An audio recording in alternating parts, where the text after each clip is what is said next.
Ok, vamos falar sobre introdução e incertezas na medida, dentro do curso de Física 1. Aqui nós vamos ver um pequeno vídeo que trata de algumas contribuições que existem nos aparelhos que afetam a medida.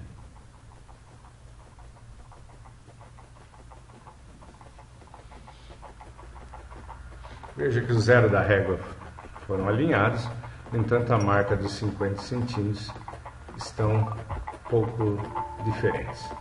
Também a resolução do aparelho, no caso aqui eu tenho 1 decímetro, enquanto que eu mudo para uma régua com centímetros, já melhora a leitura, e milímetro me dá mais detalhes. Em outro caso também, por exemplo, como eu faço a minha leitura do aparelho, pode me dar diversos valores.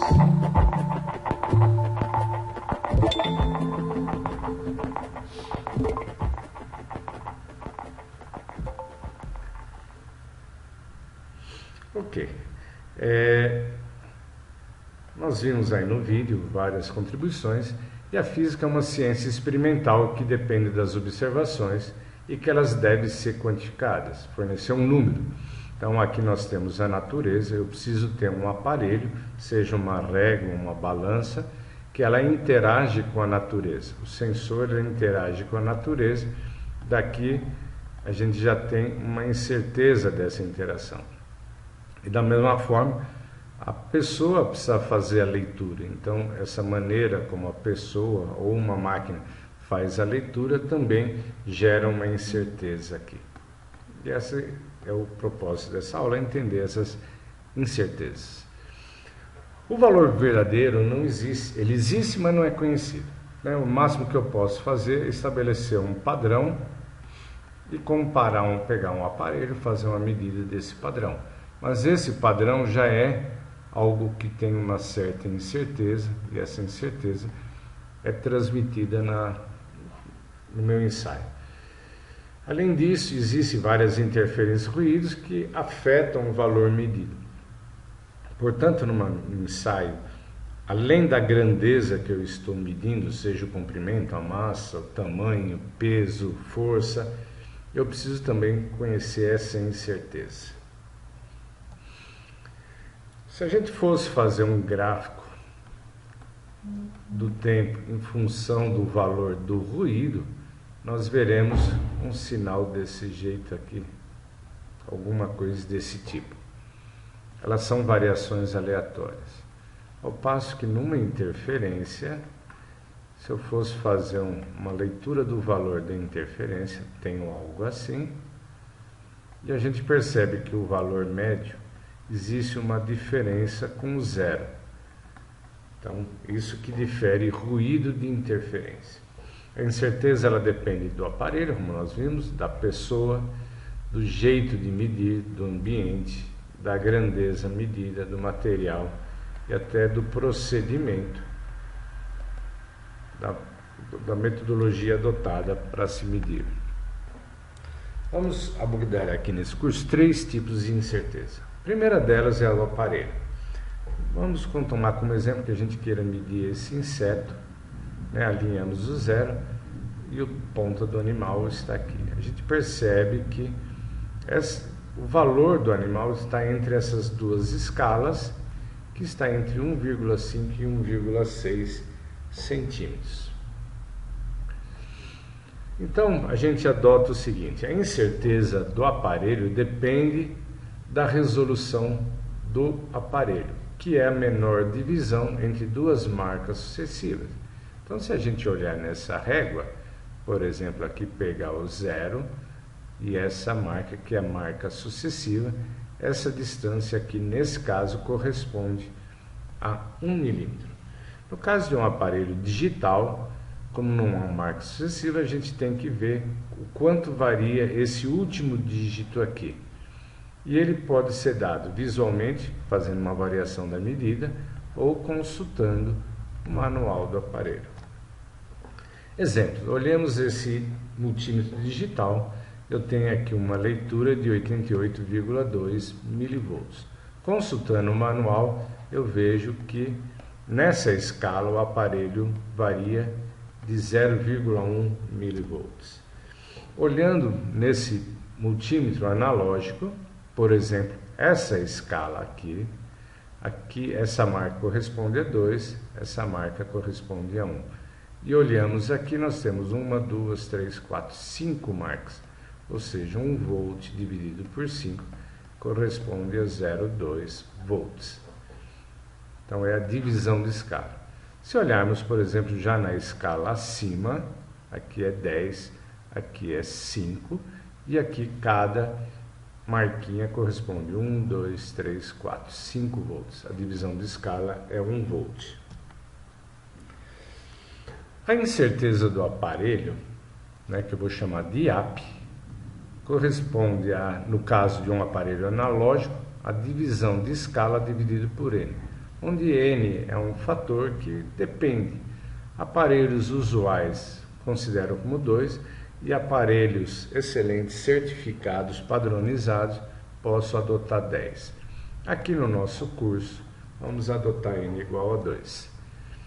Já no caso de um aparelho digital, a própria incerteza do aparelho é a própria divisão de escala.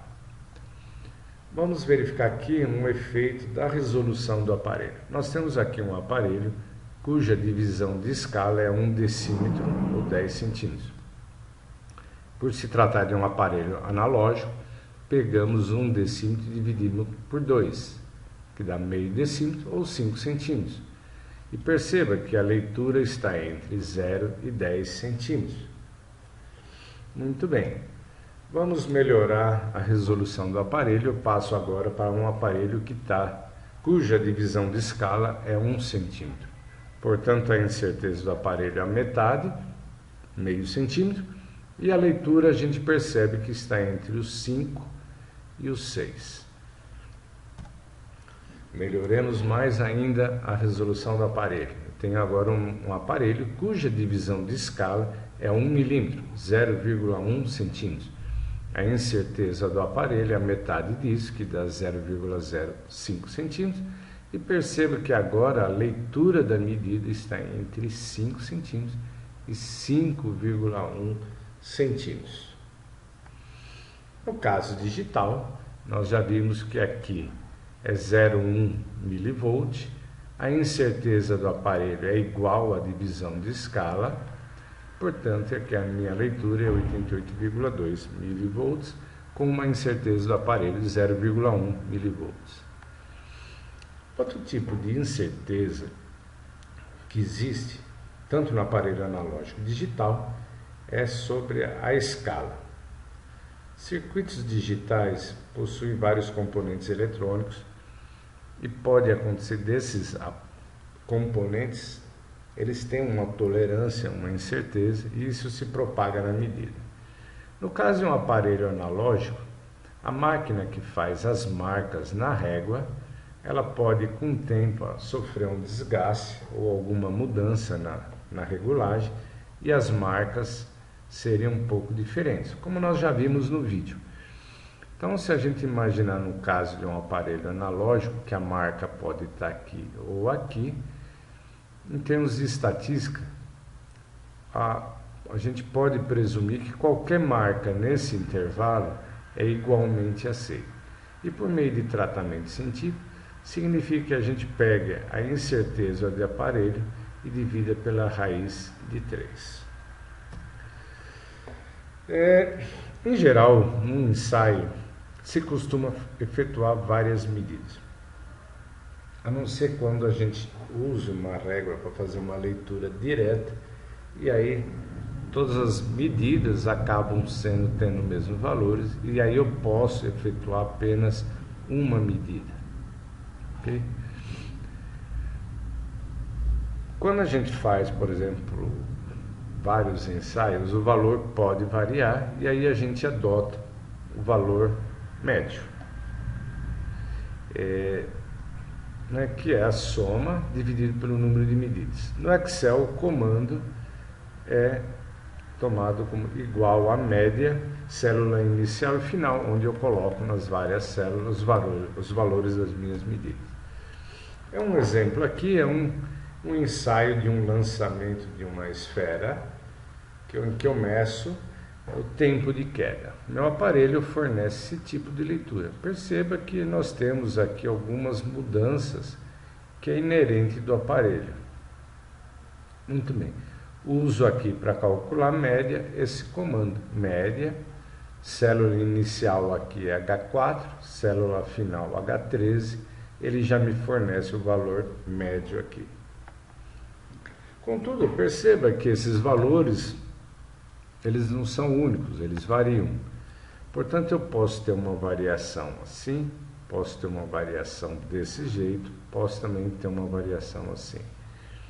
Nesse caso e esse, perceba que os valores são muito parecidos. A dispersão dos dados é pequena, enquanto que esse conjunto aqui, nós temos uma dispersão muito grande de dados. Então, esse aqui é o conceito, embora a dispersão seja pequena, nesse caso, ela é pequena, mas os valores não são exatos, porque há uma diferença grande desse ponto médio com esse aqui, que é o alvo. Já que não é o mesmo que ocorre aqui. Nós temos uma pequena dispersão, também uma dispersão pequena, e aqui uma boa resolução. É uma boa exatidão. Uma boa exatidão. Aqui a dispersão pequena, mas a exatidão não é. E aqui nós temos uma grande dispersão de dados. E se a gente tomar o valor médio, está atingindo em cima aqui do alvo.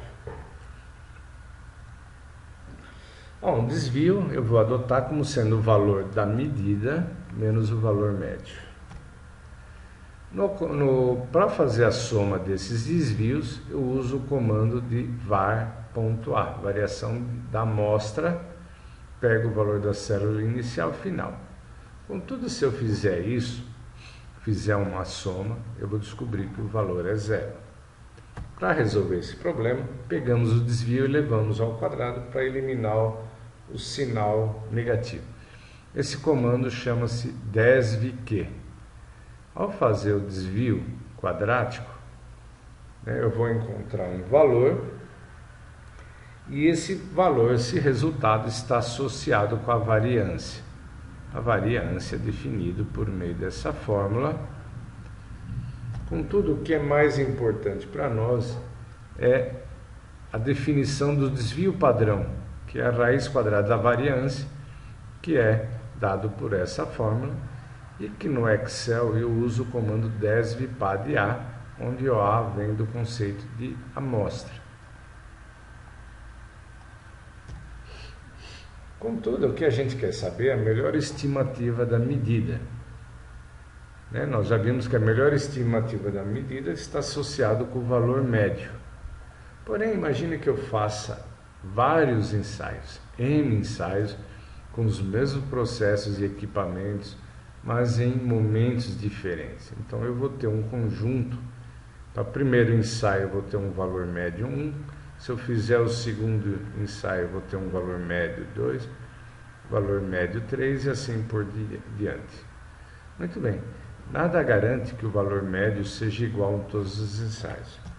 Portanto, eu uso o desvio padrão da média, que no Excel não existe uma fórmula, é um comando próprio, mas eu tenho que escrever essa fórmula. É igual desvpad-a da amostra, célula inicial até a célula final, dividido pela raiz quadrada da minha quantidade de medidas. E aí eu uso o comando cont.num, que conta quantas células tem números. Em termos da fórmula, desvio padrão da média é isso, e isso daí vai ser a incerteza da minha medida. Muito bem, a incerteza total, assim, é como tenho vários componentes, 3 componentes que eu adotei, será a raiz quadrada da incerteza do aparelho, a incerteza da escala do aparelho e a incerteza da medida. Propagação de erros.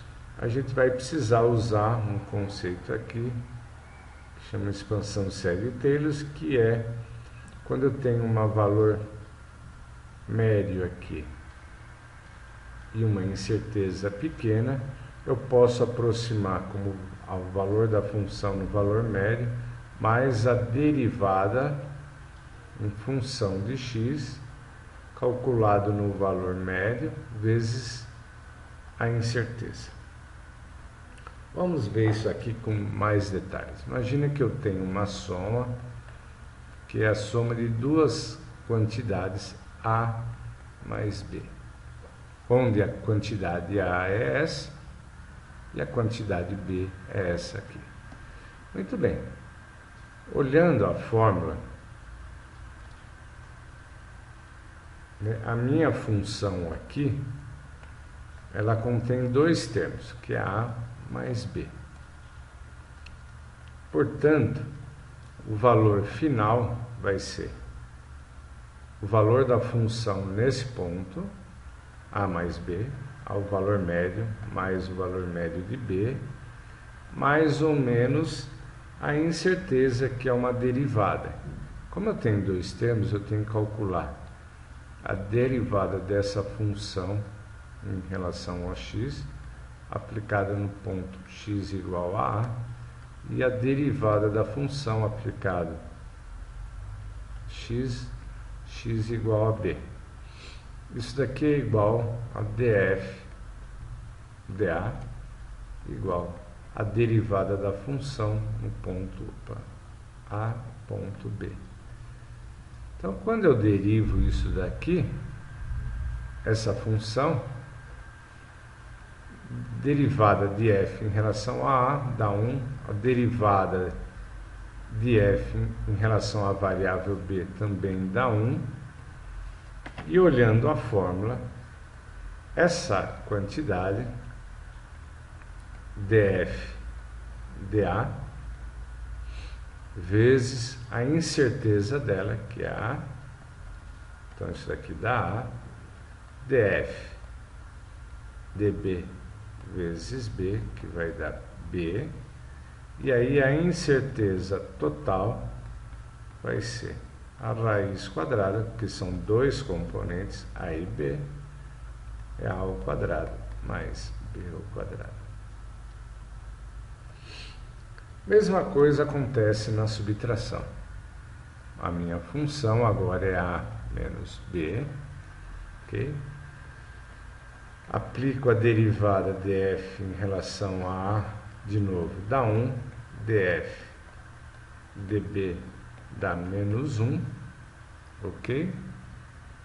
Daqui segue pela definição que nós tínhamos, lembrando que a contribuição é df dx vezes a incerteza, então vai ser a incerteza devido à medida A, vai ser 1 vezes A, que é a contribuição à medida B vai ser menos 1 vezes B, que é igual a menos B, então eu tenho dois vetores, A e menos B, e a incerteza total é a raiz quadrada de A ao quadrado mais menos B ao quadrado, que é igual a raiz quadrada de A2 mais B2. Está aqui. E a leitura é A menos B. Vamos ver agora o caso em que nós temos uma multiplicação. A minha função agora é A vezes B. Então, quando eu calculo a derivada df dA, isso me dá B, e df dB é igual a A. Portanto, a incerteza devido à medida A vai ser A vezes B, e a incerteza devido à medida B vai ser o erro de B vezes A. Então, eu tenho dois vetores, um é AB, outro é B vezes A. Aqui são os valores médios. Portanto, a incerteza total é a raiz quadrada de b vezes valor médio de a ao quadrado mais a vezes valor médio de b ao quadrado. E a medida é a vezes b. Valor médio de a vezes valor médio de b.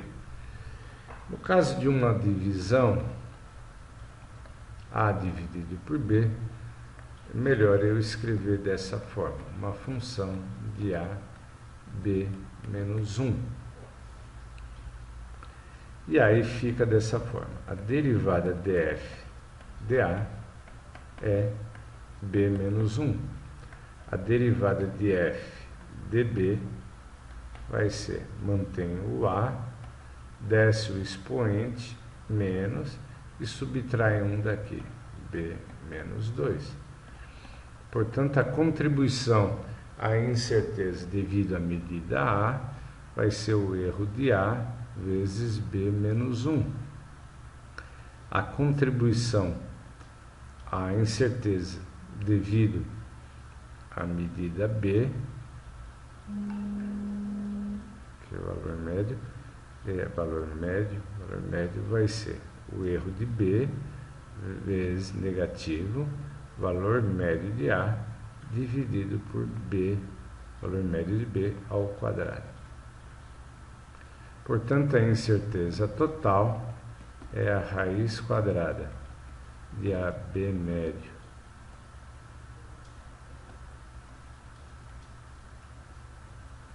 elevado a menos 1 ao quadrado mais menos b, valor médio de a, elevado a valor médio de b ao quadrado, elevado ao quadrado. Se a gente melhorar essa expressão, teremos assim, a dividido pelo valor médio de b ao quadrado, mais sinal negativo ao quadrado some, então vai ficar valor médio de a vezes a incerteza de b, dividido pelo valor médio de b ao quadrado, tudo isso elevado ao quadrado, que é essa expressão aqui. E aqui fica a divisão.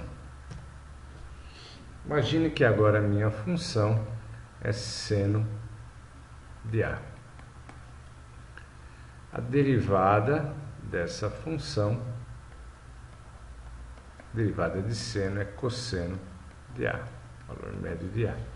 Portanto, a contribuição à medida vai ser a incerteza vezes cosseno de a, que está aqui. E aqui segue o cálculo. Se for cosseno, a derivada em relação à medida vai ser cosseno é menos seno do valor médio de a. Portanto, a contribuição é menos seno do valor médio de a vezes a incerteza, e aí sendo negativo ou positivo, dá na mesma, então. Está aqui. E aqui é o cosseno, segue naturalmente. A tangente, sendo a função agora igual a tangente da medida, é igual a seno de a sobre cosseno de a, ou que posso escrever seno de a vezes cosseno elevado a menos 1 de a. E aí eu preciso aplicar a regra da derivada de um produto. Então, só para lembrar, a fórmula da derivada de um produto, copia o primeiro, deriva o segundo, a regra é essa, mais copia o segundo, deriva o primeiro. Então, aqui nós temos o primeiro termo, segundo termo. Então, vamos lá. Copio o primeiro, seno de a, derivo o segundo. Então, cai o sinal negativo, cosseno a menos 2 de A, vezes a derivada do cosseno, que é menos seno. Então, fica aqui ao quadrado. Mais, copia o segundo e deriva o primeiro, que é cosseno de A. Derivada de seno é cosseno. Isso daqui vai dar seno ao quadrado de A dividido por cosseno ao quadrado de A, mais aqui essa expressão é 1, então é mais 1. Acho o mínimo múltiplo comum, cosseno ao quadrado de A, vai ficar seno ao quadrado de A, mais cosseno ao quadrado de A, isso é 1 sobre cosseno ao quadrado de A. Portanto, a contribuição, a incerteza da função tangente vai ser 1 sobre cosseno ao quadrado de A, vezes a incerteza A. E aí, está aqui, essa é a expressão. De uma forma geral, no caso de uma potência, é a minha função de A elevado a N, é N a N menos 1, e aí a contribuição à incerteza, a N menos 1, vezes a incerteza. Como exemplo, cálculo da área. Imagine que eu faça a leitura do diâmetro de uma peça, me dê esse valor, 18,05 centímetros. É um aparelho analógico, a divisão de escala é 0,1 centímetros, a incerteza do aparelho é 0,05 centímetros. Eu fiz apenas uma medida, então só botei a incerteza da escala do aparelho, que é a incerteza do aparelho dividido por raiz de 3. A incerteza total é esse número ao quadrado, mais esse ao quadrado. Portanto, o valor final é esse aqui. Então, a minha medida do diâmetro é expresso dessa forma, sem fazer o arredondamento. Está aqui o valor novamente. E a fórmula da área do círculo é π sobre 4d ao quadrado. Então, seguindo a fórmula, coloco essa expressão dentro de d, está aqui. E agora aplico a fórmula da potência. 2 vezes o valor médio vezes a incerteza. Lembra? A ao quadrado vai dar o valor médio ao quadrado, mais ou menos. A derivada é 2a médio vezes a incerteza. Está aqui. E fazendo as contas, obtenho esse valor. Poderia, apenas para intuito de comparação, né, se a gente pegar esse valor e ver um intervalo, significa que vai de 14.567 a 14.654 centímetros quadrados. Eu poderia também pensar em pegar o diâmetro, subtrair da incerteza do diâmetro ou somar e aplicar na fórmula. Verifique que os valores estão bem próximos, o que justifica a aplicação